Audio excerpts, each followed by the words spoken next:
reuse and examples of reuse. Reusable components are important because they can reduce development time, improve productivity, and increase maintainability of code. All of these aspects can also lower expenses. Reusable components are generalized modules that are used multiple times in different parts of the project. My paper focused on reusing test cases for Android applications. They scan other open-source Android apps that have similar functionality for test cases to reuse. This method allows inexperienced developers to test their code with high-quality tests written by experts.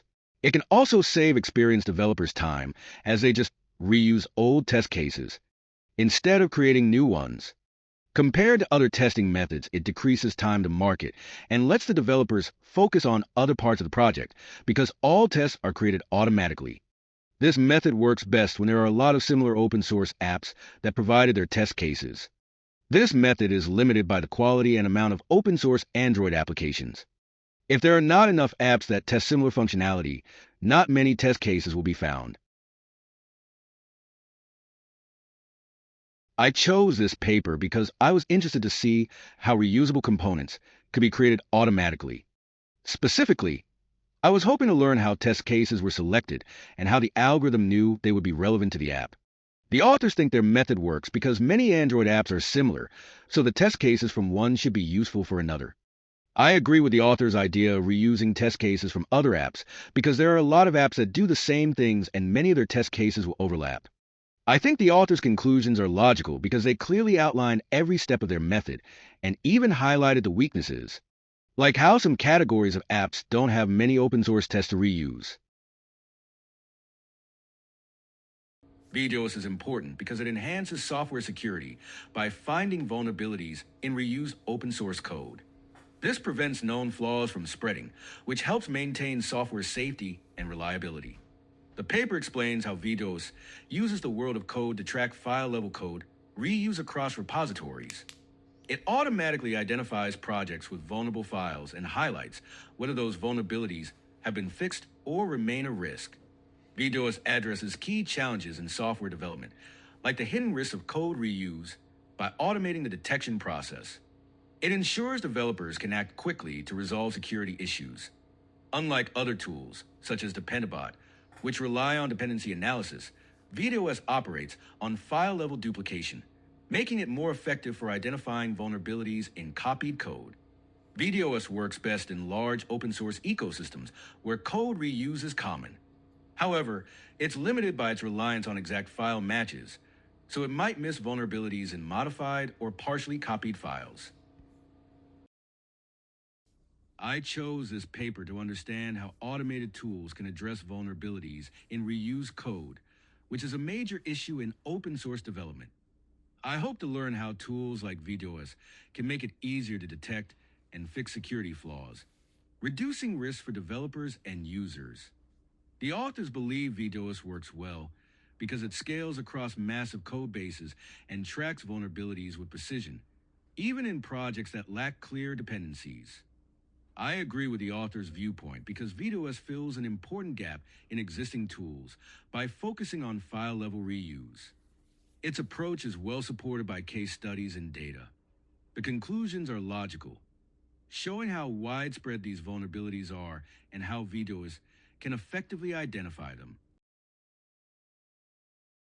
The concept of reuse frameworks is essential in software development because it reduces complexity, improves productivity, and ensures consistent quality. This paper was selected because it explores how unified metamodels enable consistent reuse, which is crucial for scaling large projects. For instance, frameworks allow developers to focus on core functionality while leveraging reusable components to speed up development and maintain adaptability. A great example is the Distributor Management System, which reused GUI and database components to streamline its development process. Ultimately, frameworks simplify handling large systems while ensuring consistency across projects. This paper stood out because of its practical examples of framework reuse and its focus on scalability through modularity. The authors believe their approach works because unified frameworks enforce separation of concerns, reducing redundancy and improving overall efficiency. I agree with their viewpoint, as the real-world examples presented in the paper clearly demonstrate the effectiveness of this technique. The conclusions are logical and supported by measurable benefits, such as reduced development time and enhanced quality assurance. This approach differs from others by emphasizing model-level abstraction over code, ensuring consistency across projects. It works best in large enterprise systems requiring modularity. However, it has a steep learning curve and requires disciplined validation. Despite this, the benefits for complex systems outweigh the challenges. Shrink-wrap programs are pre-built, off-the-shelf solutions designed for broad use cases. While they excel in standard applications, they lack the flexibility to address the unique. Shrink-wrap programs are pre-built, off-the-shelf solutions designed for broad use cases. While they excel in standard applications, they lack the flexibility to address the unique needs of large enterprises. Model-driven development offers a solution by enabling the creation of customizable, modular software components tailored to specific business requirements. MDD focuses on separating concerns across architectural layers, such as user interfaces, business processes, and data access. Each layer is specified, using domain-specific languages, to simplify the development process. By keeping specifications free of technology-specific details, MDD allows developers to focus on business functionality while automating platform-specific implementations.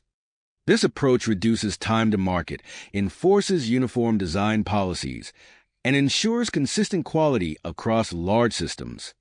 Unlike shrink-wrap solutions, which follow a one-size-fits-all approach, MDD is particularly effective for industries like banking and insurance, where systems need to accommodate diverse client requirements and frequent regulatory changes. It supports scalable development by allowing teams to build reusable components with well-defined dependencies, enabling parallel development efforts. However, MDD has limitations. Debugging remains tied to code-level implementation, requiring developers to map high-level specifications to generated code.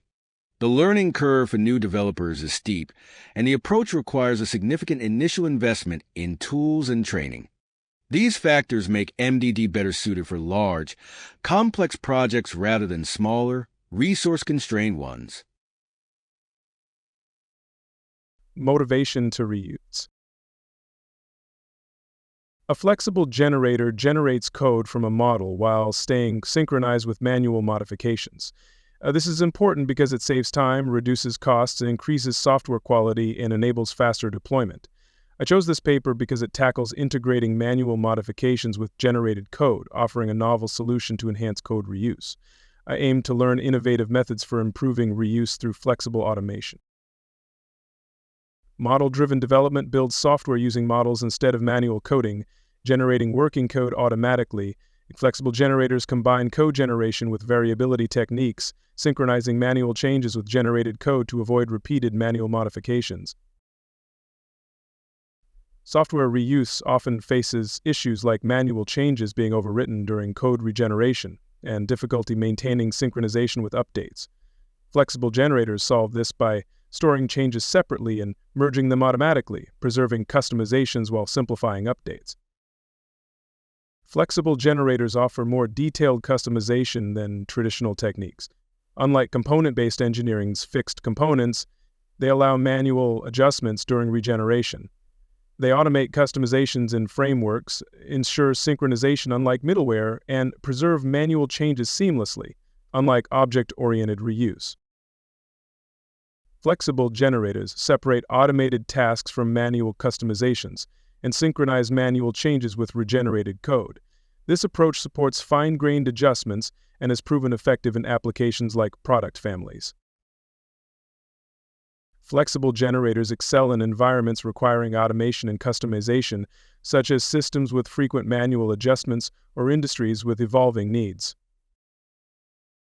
While flexible generators improve adaptability, they increase complexity due to interactions with generator internals. More testing across diverse modeling languages and industries is needed to assess scalability.